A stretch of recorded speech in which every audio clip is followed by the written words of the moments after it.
मुसलमानों की सकाफत, उनका लिबास था, वो आज आपको गलियों में पामाल होता हुआ नजर आता है। हुकूमती एतबार से कोई दबाव है कि अपने बच्चों को जींस पहनाओ? कोई दबाव है आपको? जींसे पहन के आपकी बच्चियां घूमती हैं, किसके कहने पे घूमती हैं? मेरे हुजूर ने फरमाया, सुनो, हर आदमी जब क़यामत का दिन होगा 10,000 साल की मुसाफत के ऊपर जन्नत की खुशबू को पालेगा, लेकिन दयूस कभी नहीं पाया जाएगा, नहीं पाएगा। कहा दयूस क्या है? फरमाया जिसकी बच्ची बेहयाई फैलाती हो, आम करती हो, जिसके घर में आने वाला ऐरा गैरा नत्थु खैरा उसके सामने उसकी माँ बहन बेटी से बगैर तकल्लुफ के गुफ्तगू करता हो, फरमाया वो दयूस है और वो जन्नत की खुशबू भी नहीं पाएगा। आप कहाँ हैं? नाराजगी को पसे पुश डाल के 10 मिनट के लिए यहाँ बाहर खड़े हो, 8 बच्चियां मेरी गुजरती हैं, उन 8 में से आप 2 को पाएंगे जिनके ऊपर जिस्म के ऊपर लिबास हो। 8 का जिस्म पे क्या है? जीन्स है। ये किसकी बच्चियां हैं? आपकी है ना? बोलो किसकी है? आपकी नहीं है। ये अमेरिका से यहाँ पे जीन्स पहन रही है। शर्म नबी खौफे खुदा ये भी नहीं वो भी नहीं। बस दीन क्या है? देवबंदी ने तबलीग में चले जाना ये दीन हो गया, सुन्नियों ने खत्म पढ़वा लेना ये क्या है? दीन है। घरों का जनाजा निकल गया, किसी को कोई परवाह?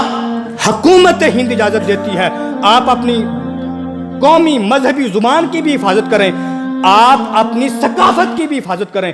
आपको किसने दबाव डाला कि आप बच्चों को जींस पहनाएं?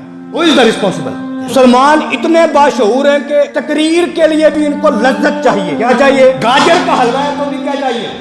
लज्जत। खतीब ने बयान करना है तो भी क्या चाहिए? लज्जत। ये लज्जत का भूखा प्यासा हुआ और जो उलमा थे वो पसे पुश चले गए, जो जाहिल अच्छी आवाज वाले थे वो ऑन द स्टेज। जुबान का हिसाब ये था कि मुसलमान जो उनकी अरबी जुबान थी उसको पढ़ते, कुरान को पढ़ते और समझते। और आपको ये भी बात मैं बता दूं आप ज़िम्नन कि तिलावत का मतलब ही होता है कि कुरान को समझ के पढ़ना। Very important point. तिलावत का मतलब ये कहीं नहीं है कि आप पढ़ते जाएं और समझे कुछ ना। इसके ऊपर मुसलमानों ने कभी जहमत ना की कि हम कुरान को कम अज कम नहव सर्फ इन चीज़ों को पढ़ के और कुरान को समझने की कोशिश करें। लिहाजा मेरी मुसलमानों से गुजारिश है, आप दीन से तो गए, इस तरफ आने का रास्ता मुझे नजर।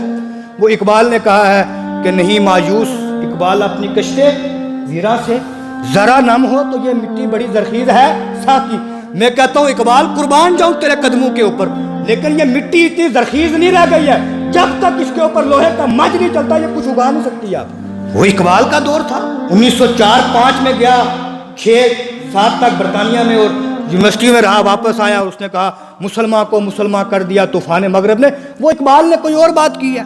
आज तो कोई जमीन जरखेज नजर नहीं आती है। हमारी वो हैसियत हो गई ना, हमने दीन पढ़ा, दीन ना पढ़ना का सबब यह हुआ 8 लाख बच्चियां विद इन 2 years मुर्तद होके काफिरों के पास चले गए। कितनी? जोर से बोलो कितनी? 8 लाख। 3 लाख वो हैं जिनके माँ बाप मजबूत थे, अभी हुकूमत के पास केस पेंडिंग पड़े हुए हैं, उन्होंने अरीज़े पेश किए हुए हैं कि हमारी जानों को खतरा है, हम अपने मज़हब को चेंज करने चाहते हैं, अपने प्यार और लव को पाने के लिए हमें माँ बाप से खतरा है, हुकूमत की जानिब से हमें हिफाजत और सिक्योरिटी फराहम की जाए। ये वो है जो गवर्नमेंट आदाद व शुमार में है। इसके अलावा तादाद क्या होगी वो आप मुझसे बेहतर जानते हैं, और मेरा तखमीना ये है कि जो इसके अलावा की तादाद है वो उससे कहीं ज्यादा है, क्योंकि अक्सर तादाद शुरफा माँ बाप की है। वो चाहते हैं यार चली गई अब इज्जत को क्यों उछालना है, जिसके साथ चली गई बंगी के साथ गई, काफिर के साथ गई, जाने दो गंद को दफा करो। ये क्या है? 8 लाख तो बच्चियां गई, उसमें से अगर मैं आपके डिस्ट्रिक्टों के नाम लूं तो सलाम के बाद ये कश्मीरी मारने आएंगे मुझे, मौलवी साहब हमारे खिलाफ हैं। यार शर्म करो, तुम आजादी की बातें करते हो, आजादी की, तुम्हारे ऊपर लोहे के मज फिरेंगे मज। बच्चियां तुम्हारी काफिरों के साथ स्कैंडल सामने आते हैं और तुम आजादी की बातें करते हो। Where are you?